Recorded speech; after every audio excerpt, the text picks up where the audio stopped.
Dark Eyes. The destruction of the Time Lords will be achieved. Bow down before me. But I hear he didn't have the stomach for it. So, on the contrary, this is my master plan. Every eventuality has been considered. You shall all fall to the might of the infinite. Die. I am the destiny and salvation of the Dalek race. I will control all Dalek operations throughout all of time! Time controller? What do you control? Exactly. Exterminate! Hello, welcome YouTubers and Doctor Who fanatics to the overview of the Dark Eyes range.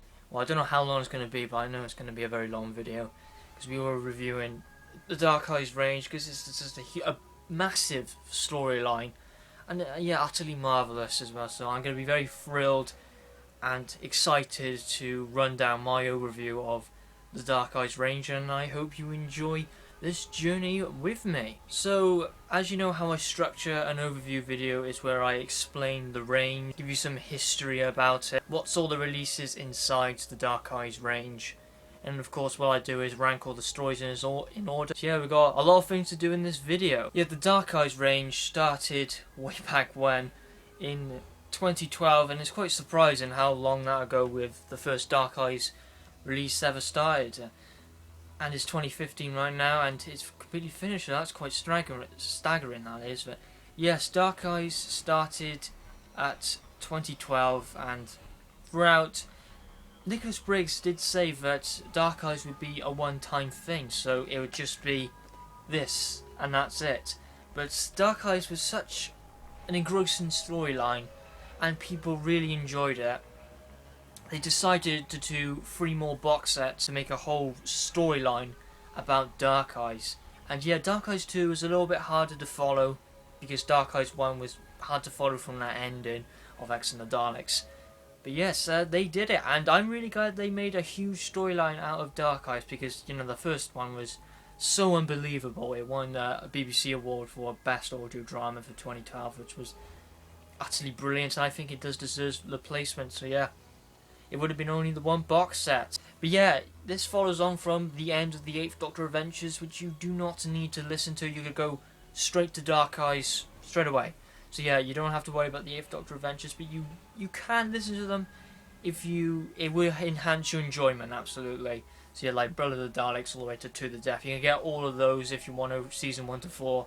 Or you can start straight at Dark Eyes, which I recommend doing either. It's really your call. Yes, Dark Eyes had 4 releases with Dark Eyes 1, Dark Eyes 2, Dark Eyes 3, and not long ago Dark Eyes 4 has just released and has 4 stories in each set, and I'm going to do this all by memory. But all the episodes are called The Great War, Fugitives, Tangled Web, X and the Daleks, The Traitor, The White Room, Time's Horizon, Eyes of the Master, The Death of Hope, The Reviled, Masterplan, The Rule of the Eminence, A Life in the Day, Monster of Montmartre, Master of the Daleks, and The Eye of Darkness, where it all concludes. Yes, first I'll do a rundown with each of the releases, obviously starting with Dark Eyes 1. Here we have Dark Eyes 1, written and directed by Nicholas Briggs entirely, and this makes me see that Nicholas Briggs was just an absolutely fantastic writer for the Daleks.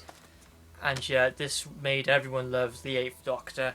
And a lot of people got this when they saw Night of the Doctor. They really wanted to connect to the 8th Doctor's character. And this is where it goes. So, yes, this follows on from The Death of Hope, To the Death, which you don't need to listen to after that shocking ending, which is the departure of Lucy Miller. Which really reflects a lot into this episode, into this release, which I really do like.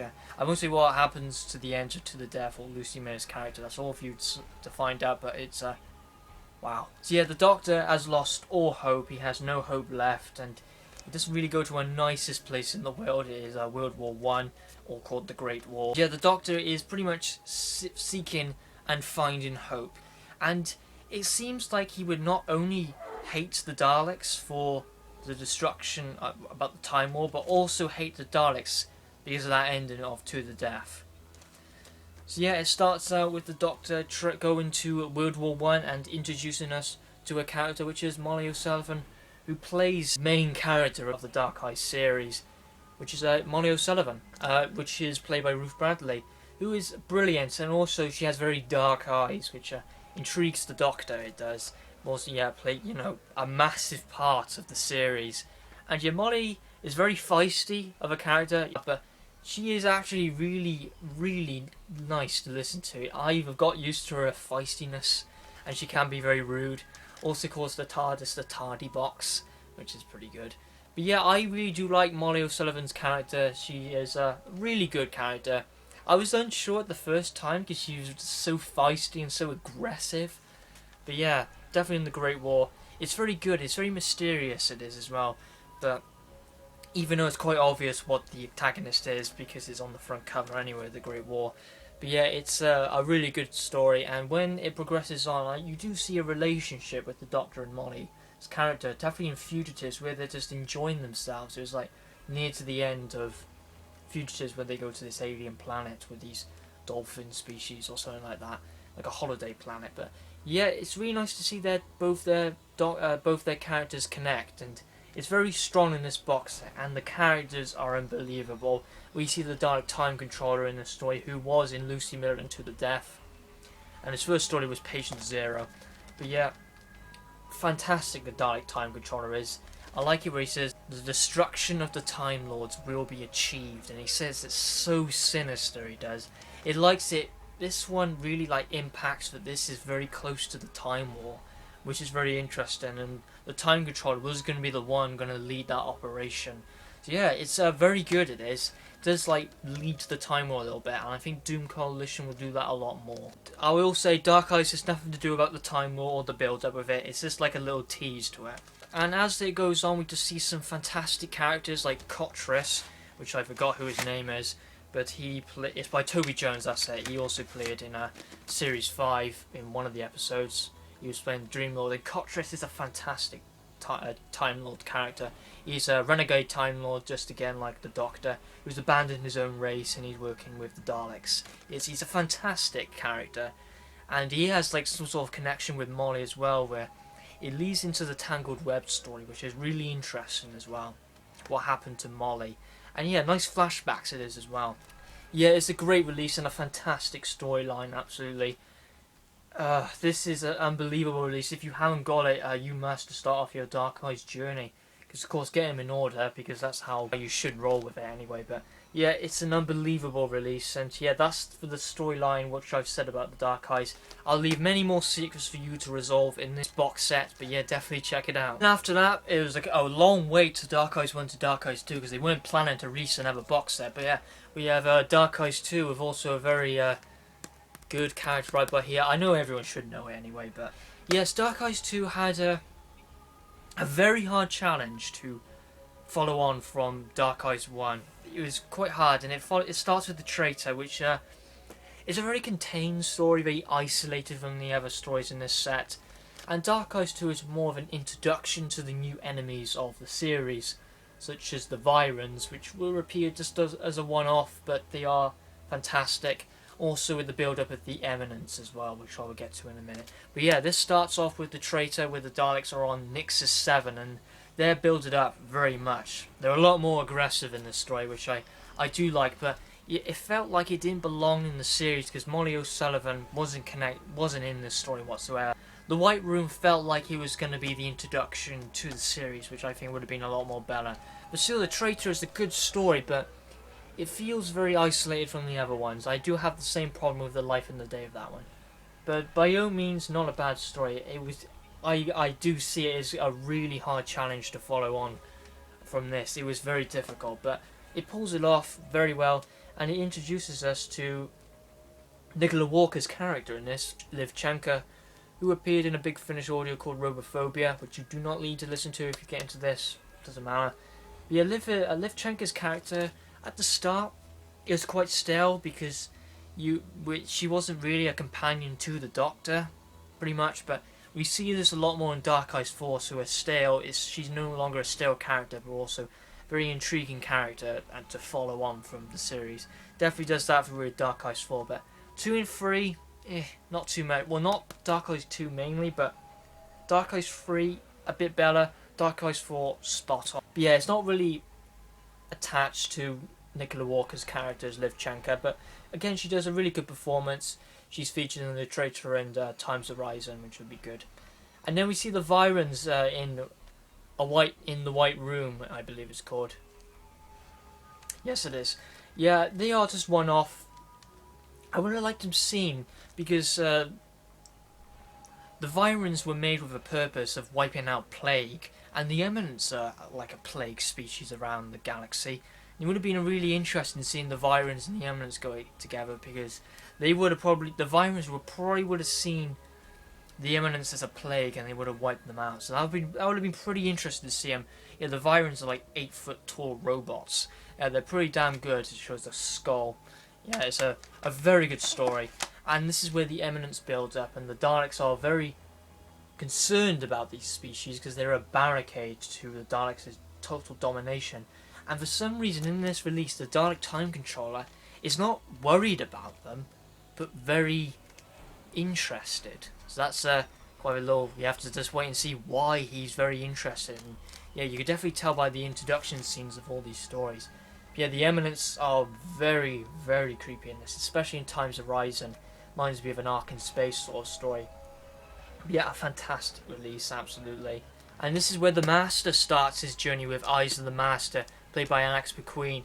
A fantastic Master, this. And it leads on to a cliffhanger and a horrible wait, like an 8th-month wait, to Dark Eyes 2 to Dark Eyes 3. After a long and painful wait, Dark Eyes 3 finally got released to us. And yeah, so Dark Eyes 2 was rather spread out a lot. All the stories felt very individual, while Nicholas Briggs, Alan Barnes, and then Matt Fitton writing the story. The whole thing of Dark Eyes 3 was written by Matt Fitton as a whole. So I was a little concerned because he had a lot of pressure in this story, because he was writing the whole thing. So yes, but I still say he did his best. I can say that. Matt Fitton is not my favourite writer in the world. If I saw like John Doyle writing the whole thing, my jaw would collapse right on the floor. Or Nicholas Briggs. But even though the Daleks weren't even in this episode, so I'm not too sure if Nicholas Briggs would do it or not. But yes, this release focuses on the Doctor versus the Master, and yeah, it's very strong in this release. And also, this is probably the Eminence's full story release in this one. Yes, as for this now, Molly's character is not being used too much now in this release. She was had a bigger role in Dark Eyes 1 and 2 a little bit, but yeah, 3 it sort of lowers down a little bit. But yeah, the Death of Hope follows on from that cliffhanger, Dark Eyes 2, and yeah, the Doctor's not in it that much.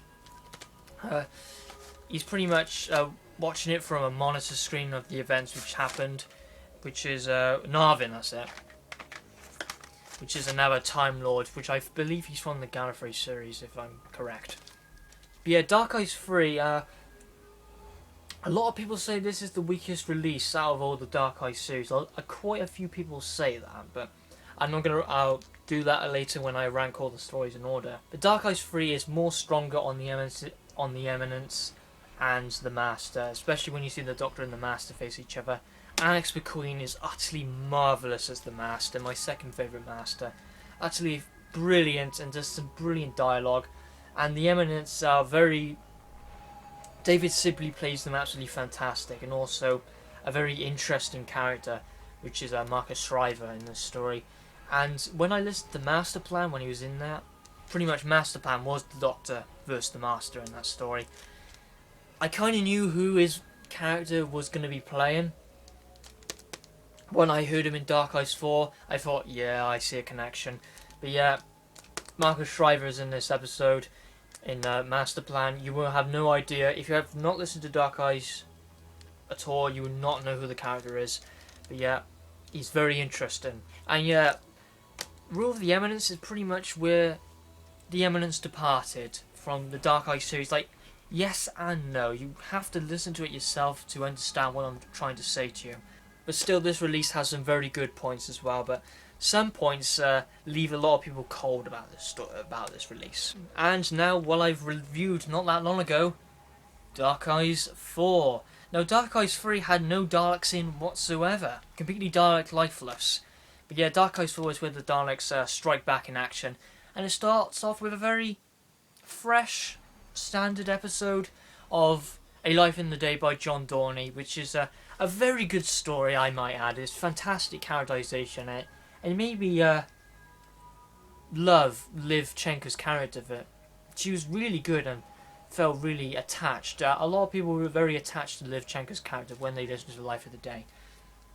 But I have the same problem with it with the Traitor. It's very isolated from the other ones, and it doesn't feel like it belongs in the series for this release. I like releases where they all follow on from each other, but Life in the Day, it doesn't do that. But anyway, I still think it's a great story, but it's not my favourite from the set. But I think it gets kicking in halfway through the Monster of Montmartre, where we see the Dalek Time Controller, and we learned something about the Dalek Time Controller, which I thought was pretty predictable. I saw it coming. But yeah, he has some sort of connection to something big in the series, which I will not say, but it's big, very big. And also Alex McQueen has his own story, Master and the Daleks. This is probably why I love the Master so much in this release. I just love him so much in that story. Actually brilliant. And yeah, this is the ending conclusion, where it rounds off everything, all the plots, like the Dalek Time Controller, the Eminence, Dark Eyes, everything. Everything is just mopped up and finished. And that's where it ends. It's not like a humongous ban which will leave us into a long, horrible cliffhanger all the way to Doom Coalition, because Doom Coalition is like a totally new series. It's a new, fresh experience. It's a new, fresh release for the 8th Doctor, so there's no follow-ons or anything like that. We don't know what's going to be in it, but we do know it's going to be called the 11th, and it's going to be something in London. It's going to be a very interesting story, but of course we're not talking about Doom Coalition, this is Dark Eyes. But yeah, Dark Eyes 4, again, is a very strong release, and I was happy to see the Daleks back in action, because, of course, I'm actually glad they did do a break from the Daleks to give the Eminence and the Masters, to give them some breathing room. So yeah, the Daleks wouldn't overshadow all of them, but yeah, I'm glad I think that was a good approach which Matt Fitton did. And yeah, John Dorney and Matt Fitton are in this set. And again, I think it's a great conclusion. So all the releases are really positive. They are. One of them is extremely positive. But yes, Dark Eyes is fantastic. Now I'm going to rate all the sets in order. So 4th place it is Dark Eyes 3. Getting an 8 out of 10. I do really like this story, this release, but I do think it is the weakest one from the set, because some of the stories are quite of a dud. The Death of Hope is brilliant. The Reviled, however, not too great. It wasn't. It was very dull. Masterplan was good, but then went back down again in the Rule of the Eminence, where I wish I had a little bit more in it. I was not too pleased about how the Eminence were ended in that story. But still, it's a really good set. And what happens to Molly O'Sullivan in this as well, which made some fans think, what's going to happen in Dark Eyes 4? But yeah, it's a strong release, but not the strongest out of all 4 of them. 3rd place we have Dark Eyes 2. Again, a brilliant release, getting an 8.5 out of 10. Yes, stronger than Dark Eyes 3. It's brilliant. The only weak one, it is the Traitor, because it was really hard to follow on from Dark Eyes 1, which is a shame, but still very good about Nexus 7 and Dark Time Controls in that. It has a very interesting storyline overall, which links to Dark Eyes 4 with all the introductions of this. But all these introductions seems to each story with the Doctor and the Time Controller, which is really good. But yeah, I love the White Room. It's a fantastic story with the Virons. Times of Rising is like Ark in space horror mode, and Eyes of the Master is absolutely brilliant. Yeah, Dark Eyes 2 is a very strong release. 2nd place is Dark Eyes 4, getting a 9 out of 10. Very strong release in my opinion. All the stories are really good. However, I do think A Life in the Day is a tiny bit overrated, but still a very strong release. I think all the stories are very good. A load of people say the Monster of Montmartre isn't a great one, but I personally think it is a great one, and the underdog. Master Daleks flipping brilliant, and Eye of Darkness, I think it ties it all very well. However, I didn't get what I wanted to get. If you watch my review to see what I wanted to get, but it didn't give me what I wanted, but still, it was a very good way to end Dark Eyes 4, and it just mop everything up and completes the series. And first place, this is a no-brainer, Dark Eyes 1, because the storyline is just absolutely there. Everything's there. It's solid, it is. All the stories are absolutely fantastic.